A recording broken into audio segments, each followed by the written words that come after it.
महान आचार्य चाणक्य ने कहा था कि जिस व्यक्ति ने ये समझ लिया कि क्या, कब, कहाँ और कितना बोलना है, तो उस व्यक्ति को सफल होने से कोई नहीं रोक सकता। ऐसे व्यक्ति की सफलता सुनिश्चित है।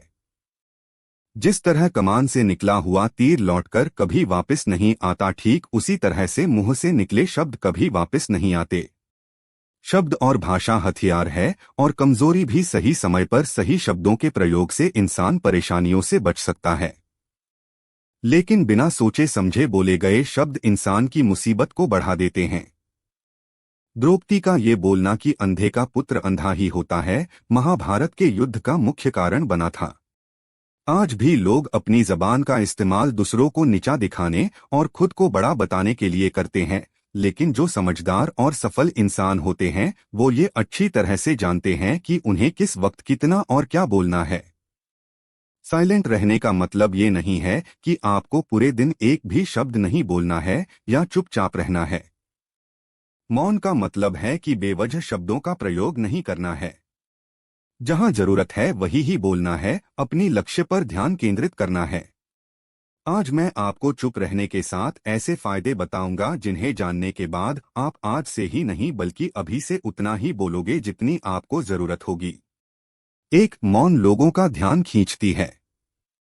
महान आचार्य चाणक्य अपनी चाणक्य नीति में बताते हैं कि उन्होंने अपने हजारों शत्रुओं को अपनी खामोशी से परास्त किया था। वो खामोश रखकर अपने शत्रुओं को विचारों में उलझाए रखते थे और सही समय आने पर वह अपने दुश्मनों को ईंट का जवाब पत्थर से देते थे। साइलेंट यानी चुप्पी किस तरह लोगों के अटेंशन को ग्रैब करती है, यह बात आप इस उदाहरण से समझ सकते हो कि जब क्लासरूम में टीचर किसी विषय पर बात करते हैं तो स्टूडेंट्स उनके बात को बिल्कुल ध्यान से सुनते हैं, लेकिन जब अचानक टीचर या स्पीकर बोलना बंद कर देते हैं तो सभी लोग आश्चर्य में पड़ जाते हैं। अरे क्या हो गया भाई, कम्युनिकेशन बंद क्यों हो गई? मैं जब स्कूल में था तब अक्सर ऐसा होता था और आपके साथ भी ऐसा हुआ होगा।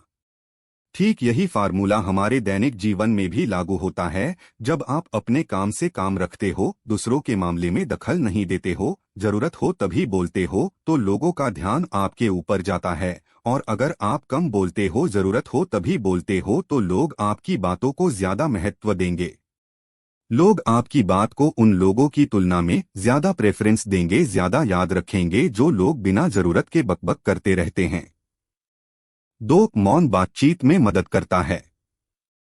शांत रहना मोल भाव यानी नेगोशिएट करते वक्त आपकी बहुत ज्यादा हेल्प कर सकता है। बातचीत के दौरान जब आप अचानक चुप हो जाते हो और सामने वाले इंसान को जवाब नहीं देते हो तो ये खामोशी उस दूसरे इंसान को ये सोचने पर मजबूर कर देती है कि आखिर आप क्या सोच रहे हैं। तो फिर इसी चीज का आपको फायदा उठाना है, सामने वाले को ये सोचने दे कि आप क्या सोच रहे हैं। मान लो आप कोई डील फाइनल हो, ये सामने वाले पार्टी को जल्दी से यस या यस नो कह, नो जवाब मत दो, कुछ सेकंड का पोज लो। आपकी ये चुप्पी सामने वाले इंसान को परेशान करेगी और वो सामने वाला इंसान बोलकर आपकी इस खामोशी को भरना चाहेगा। उनको सारी बातें बोलने दे जिससे आपको बातचीत आगे बढ़ाने में मदद मिलेगी और आपका साइड बातचीत के दौरान ज्यादा भारी रहेगा। 3, मौन आपको विश्वास बनाने में मदद करता है। अगर आप एक मजबूत रिलेशनशिप बिल्ड करना चाहते हो तो उससे पहले आपको ट्रस्ट यानी विश्वास बिल्ड करना होगा, और विश्वास तभी बिल्ड होगा जब आप सामने वाले इंसान की बातों को ध्यान से सुनोगे। यानी बातचीत के दौरान बोलोगे कम और सुनोगे ज्यादा।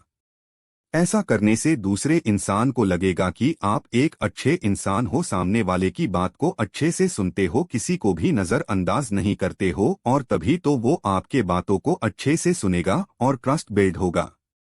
4, उत्तर प्राप्त करें। आपने ऐसे कई सारे लोगों को देखा होगा जो कोई प्रश्न पूछने के बाद रुकते ही नहीं हैं, अपनी बकबक चालू रखते हैं या फिर दूसरे को बोलने का मौका ही नहीं देते। अगर आप भी ऐसा करते तो आपको दूसरे इंसान के प्रोस्पेक्टिव को जानने का मौका ही नहीं मिलेगा, लोग आपके प्रश्नों का जवाब ही नहीं देंगे।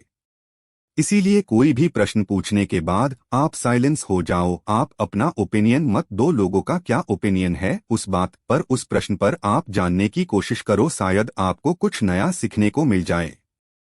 कुल मिलाकर आप प्रश्न पूछने के बाद जितना जल्दी चुप हो जाओगे आपको उतना जल्दी आंसर मिलेगा। स्वामी विवेकानंद जी, जो अपनी बुद्धिमता और विजडम के कारण पूरी दुनिया में जाने जाते हैं, उनमें भी ये क्वालिटी देखने को मिलती है। वे भी अपने गुरु रामकृष्ण जी से जब भी कोई प्रश्न पूछते थे तो अपना ओपिनियन तो बाद में देते थे, लेकिन पहले प्रश्न पूछने के तुरंत बाद चुप हो जाते थे ताकि उनके गुरुदेव की क्या राय है उस प्रश्न को लेकर, उस बात को लेकर ये जान सके। 5. नम्र शक्ति। साइलेंस एक शॉर्ट पावर है, मतलब एक ऐसी से है जिसकी मदद से आप सामने वाले से बिना लड़े हरा सकते हैं। इसका सबसे बेहतरीन उदाहरण है महात्मा गांधी जी, जो कि सत्य और अहिंसा के मार्ग पर चले थे और बिना लड़े उन्होंने अंग्रेजों को धूल चटाई थी। महात्मा गांधी जी जानते थे कि अगर हमने अंग्रेजों से लड़ाई की तो हम उनसे कभी नहीं जीत पाएंगे। उन्होंने शॉर्ट पावर का इस्तेमाल किया और अंग्रेजों को हराया। कई बार लड़ने से और झड़ने से प्रॉब्लम सॉल्व नहीं होती, चुप रहने से और शांत हो जाने से प्रॉब्लम सॉल्व हो जाती है। 6. विचारशील मौन। द क्वाइट बुक के ऑथर केन अपनी बुक में बताते हैं कि थॉटफुल साइलेंस कई सारी मुसीबतों से बचा सकती है। एक लड़का लैपटॉप खरीदने जा रहा था, तभी उसको रास्ते में वर्षों पुराना एक दोस्त मिलता है जो उसको बोलता है कि तुम जहां लैपटॉप खरीदने जा रहे हो उसी के पास में एक घर है, वहां ये सामान डिलीवर कर देना। वह अपने दोस्त को ना नहीं बोलता है और उसका सामान ले लेता है, लेकिन जहां सामान डिलीवर करना था वो घर उस दुकान से काफी दूर था। उसका बहुत सारा समय बर्बाद हुआ उस आइटम को डिलीवर करने में। बाद में जब वह दुकान पर पहुंचा तो वह दुकान बंद हो चुकी थी। उसे अपने दोस्त के ऊपर बहुत ज्यादा गुस्सा आया। इसीलिए हमें हमेशा हाँ नहीं कहना चाहिए, ना कहने और साइलेंस के पावर को समझना चाहिए। तो दोस्तों, इन सब बातों से आप ये समझ चुके होंगे कि साइलेंस में बहुत ज्यादा पावर है। साइलेंस के पावर को कम नहीं समझना चाहिए।